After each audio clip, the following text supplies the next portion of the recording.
What's up, buddy? Hey, Chandler. How's it going? Good. May I come in? Yeah, come in. What's that music that's playing? Ben-Hur soundtrack on vinyl. Here's a bookshelf. And one day during a football game with Emerson and all his friends, I chucked the bookshelf in a fit of rage, and it completely just shattered. And I started yelling. Sometimes, like, I go in these fits of rages. It's kind of funny, I guess. And anyways, here's a bunch of pictures. Personally, I think it's just a little too much. Up there, it's me. So the mountain story begins. I feel like there should be music going on or something. No. Like with my guitar, like I'm telling it like a story. Would you like to do it that way with your guitar? Alright, I'll just do it normal. Recording. Okay.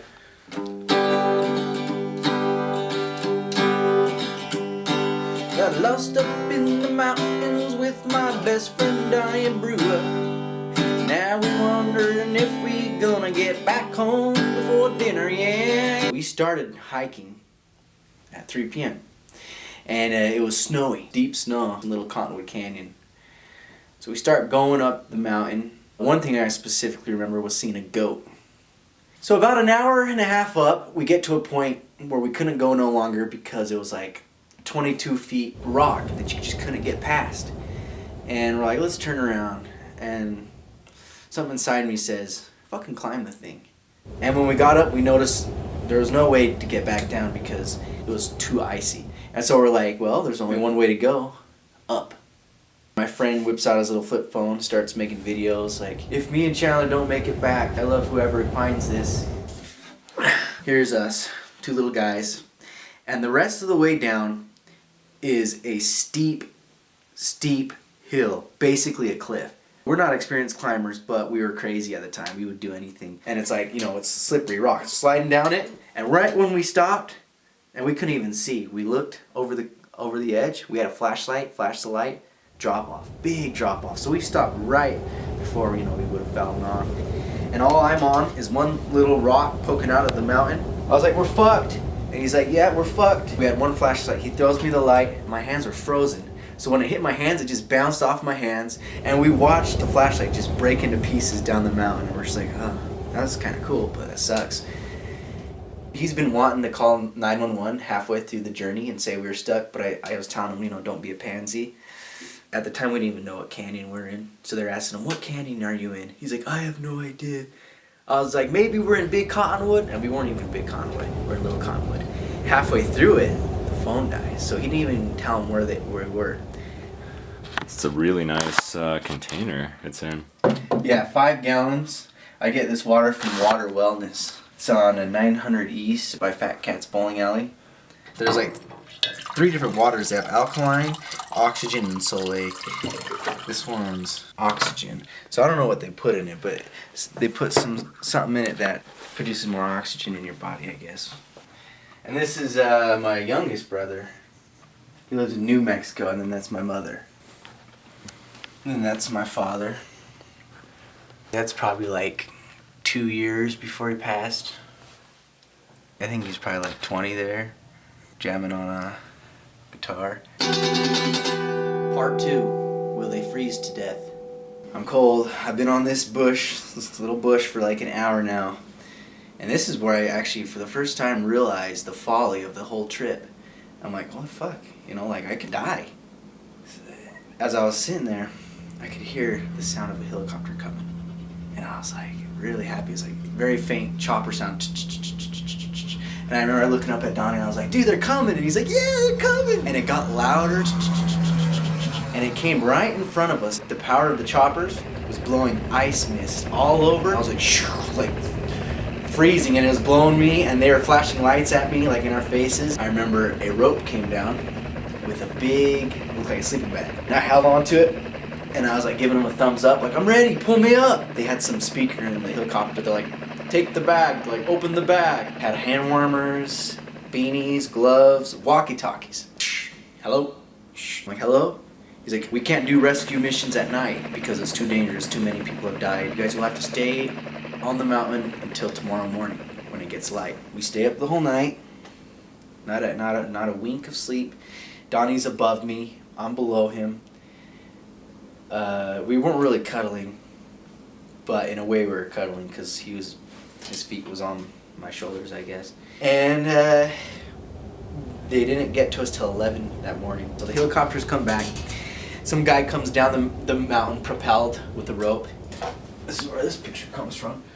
He puts us in this harness, flies us off the mountain, which is way sweet because, like, you know, most people don't get flown off a mountain with a helicopter attached by a rope. Did you get that? Mm-hmm. This has got energy on it. So this is where the magic happens. Yeah, some of it. What is this one?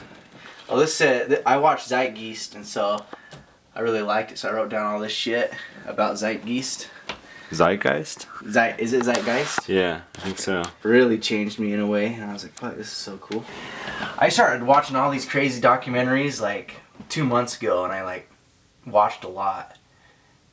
And yeah, we're all disillusioned in a way. Like people, they just want to pursue life, but they're pursuing it in the wrong way. They want certain kind of status, money status.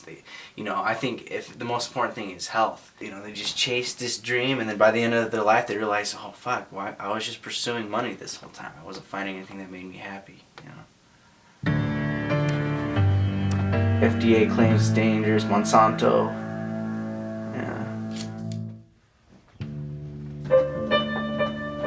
This is one song I wrote. It's like kind of like classical.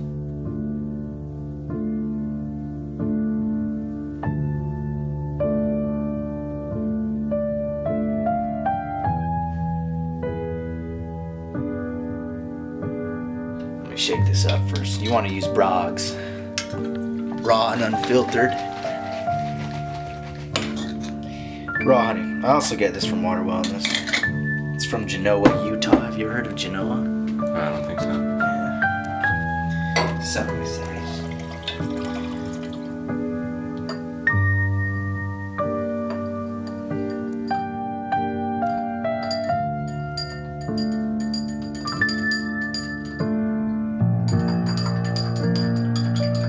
Part 3. We made it. A little bit of hysteria was building up in me and my friend Donnie because we noticed different news stations. I'm like, holy shit, we're gonna be interviewed in a bunch of cars. My family was there and stuff. It lowers me down, and I like have wobbly feet. 6 cameramen. Hello, Chandler, and they're like sitting there interviewing me, and I just remember I was smiling. What were you thinking? Were you cold? And I was answering all these questions. They're like, would you ever do it again? And I was like, no. They're like, but your friend Donnie says you would do it again. I was like, he's crazy. Donnie's crazy. And then I watched them all, at least 4 different stories from different stations. And most of all of them try to make us look like dumbasses. 2 inexperienced hikers got lost last night, had no idea what mountain they were on, had no idea what they were doing. Here's the story. So who paid for the rescue? The state. Taxpayers. About 6 months later, I went on the KSL story, and I read the comments. They should be paying us for making us pay for their flight home. Like, they don't even realize it barely cost them anything, like a penny. Anyone could give a penny. But then every like 30 hate comments, there was one cool comment where it's like, yeah, these kids are pretty cool. At least, like, they lived an experience. So yeah, I mean, overall, I would say something like, what a good adventure.